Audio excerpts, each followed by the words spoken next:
abwabu taubati la zalat maftuhatan lam tughlaq ba'da Ramadhan, milango ya kurudi kwa Allah na kutubia kwa Allah, bado milango ile ya Allah ipo wazi, haijafungwa baada ya kumalizika mwezi wa Ramadhani.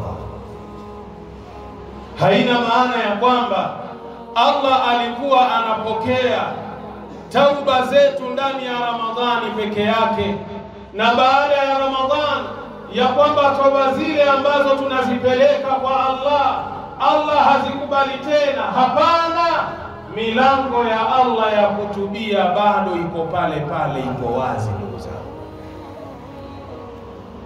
Wa rabbuna yakbalu taubata min ibadihi, na Mola wetu mlezi anakubali toba kutoka kwa mja wake, kwa kiumbe chake, fi kulli zamanin wa makanin, katika kila wakati na kila sehemu utakayokuwa. Maadamu umekumbuka ya kwamba mimi nilimkosea Allah jalla fi'ala, na ndani ya Ramadhan kosa hili niliweza kulisahau kutubia amama Allah, fahamu milango ya tauba ipo wakati wowote, mahala popote. Sio lazima iwe ndani ya nyumba ya Allah, hata nyumbani kwako. Sio lazima iwe nyumbani kwako, hata kama unatembea, hata kama unaendesha gari, hata kama uko juu ya kipando, maadamu umelikumbuka lile kosa, rudi kwa Allah. Milango ya Allah bado ipo wazi ya tauba. Qala jalla wa ala fi kitabi, Allah amesema kwenye kitabu chake, wa huwa alladhi yakbalu taubata an ibadihi, na yeye Mwenyezi Mungu subhanahu wa ta'ala ndiye mwenye kukubali tauba kutoka kwa waja wake, kutoka kwa viumbe vyake. Wa yafu ani sayyi'at, na anayasamehe na kuyafuta yale makosa yote tuliyoyafanya. Wa ya'lamu ma taf'alun, na Allah anayajua yale yote ambayo wanadamu tumeyafanya kwenye ulimwengu. Usijidanganye wakati ule unamuasi Allah jalla fi'ala, umejificha kwenye chumba chako, umejificha kwenye handaki, kwenye shimo, ikiwa unamuasi Allah jalla fi'ala, na ukidhani ya kwamba annahu la yara, ya kwamba yeye hakuoni, fa innahu yara, hakika yeye anakuona kama wewe humuoni Allah jalla fi'ala. Sasa lile kosa ambalo ulilifanya, rudi kwa Allah. Milango ya Allah bado ipo wazi ndugu yangu katika imani. Kaangalie suratu Shura aya nambari 25. Faman dha'at alayhi fursatu ramadhana, yule ambaye nafasi ya Ramadhani ya kutubia aliweza kuipoteza amama Allah, badiri bitauba, sasa hivi fanya haraka urudi kwa Allah na utubie kabla fawati la ajali, kabla ya wakati haujapita. Ndugu yangu katika imani, ndugu yangu katika imani, fahamu ya kwamba kuna wakati ukifika, tauba yako Allah huwa haitaki tena, anaikataa. Mtume sallallahu alayhi wasallam amelizungumzia jambo hilo. Wewe umefanya maasi mbalimbali, umefanya machafu mbalimbali, umefanya maafa mbalimbali, haukutubia ndugu yangu katika imani, mpaka wakati ule mauti na kifo kinakukuta, ndio pale unaanza kurudi kwa Allah. Tubtu ila Allah, narudi kwa Allah, ya Allah, narudi kwako. Ndugu yangu, tauba hiyo hakuna. Kwa sababu gani? Mtume sallallahu alayhi wasallam anasema, inna Allaha yaqbalu taubata al-abdi ma lam yughargir, hakika ya Mwenyezi Mungu anaikubali toba ya kiumbe chake ikiwa roho yake haijafika kwenye mshipa wake wa mwisho. Leo wewe wakati ule una nguvu zako, Leo wakati ule una wakati wako, wakati ule una afya yako, ndio wakati ambao watakiwa urudi amama Allah kwa lile kosa ambalo ulilolifanya. Lakini wakati ule unatokwa na roho, ushaonyeshwa mahala unapokwenda, kwa sababu Mtume anasema hakuna ambaye roho yake itachukuliwa na malakul maut isipokuwa wakati inachukuliwa roho ile anaonyeshwa ni mahala gani anapokwenda. Sasa wakati ule ushaona mimi naenda wapi, ndio astaghfirullah wa atubu ilayhi, astaghfirullah wa atubu. Hakuna toba yani. Wapenzi katika imani, la taibas fa kullu bin adam khata, usikate tamaa juu ya dhambi zako, kwani hakika kila mwanadamu ana sifa ya kukosea.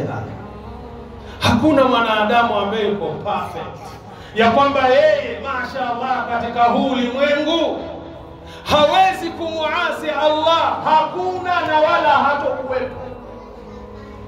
Hata ukamuona mtu ni mcha Mungu kiasi gani, ana mapungufu yake mcha Mungu. Qala Nabii sallallahu alayhi wasallam, amesema Mtume wa Allah, rehma na amani zimshikie yeye, walladhi nafsi biyadihi, na apa kwa yule ambaye nafsi yangu mimi Muhammadi iko katika himaya yake, iko katika mikono yake na miliki yake, lau lam tudhnibu, lau nyinyi wanadamu musingekuwa mnatenda dhambi katika dunia, la dhahaba Allahu bikum, Allah ingewaondoa nyinyi ambao hamtendi dhambi. Wala jaa biqaumin yudhnibuna, kisha akawaleta watu kwenye ardhi hii wenye kutenda dhambi, fayastaghfiruna Allah, baada ya kumuasi Allah wakamuomba Allah msamaha, fayaghfiru lahum, Allah kisha awasamehe watu. Allah, tunataka nini sisi Waislamu? Tunataka nini sisi Waislamu?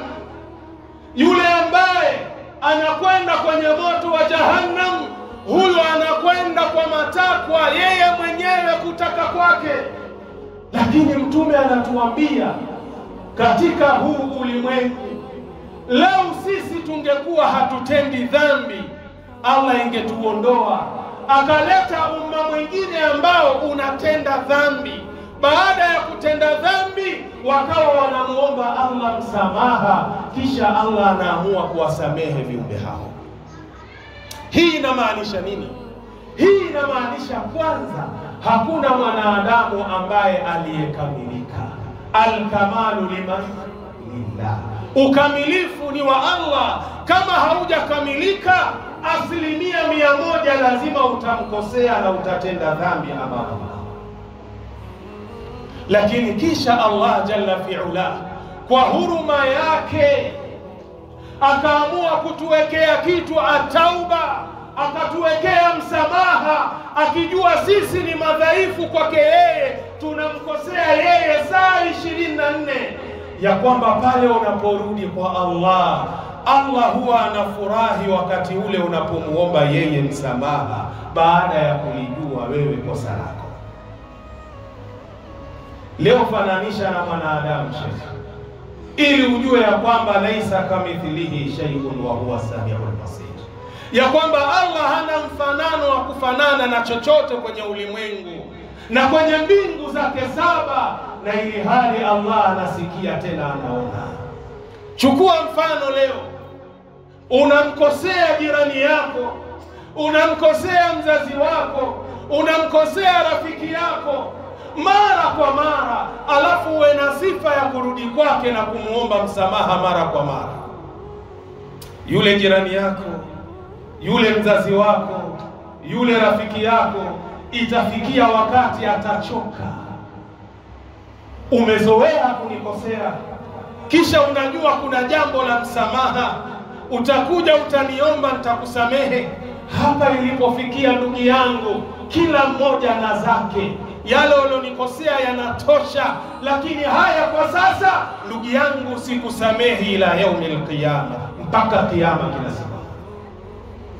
Kabla ya kuyasema haya, hebu jiulize kwenye nafsi yako, umemkosea Allah mangapi? Na una miaka mingapi? Ikiwa hailipiti jisaa moja lazima unamkosea Allah, lakini Allah hakuna hata siku amekufukuza kwenye mlango wake wallah, bali unapotubia Allah anafurahi.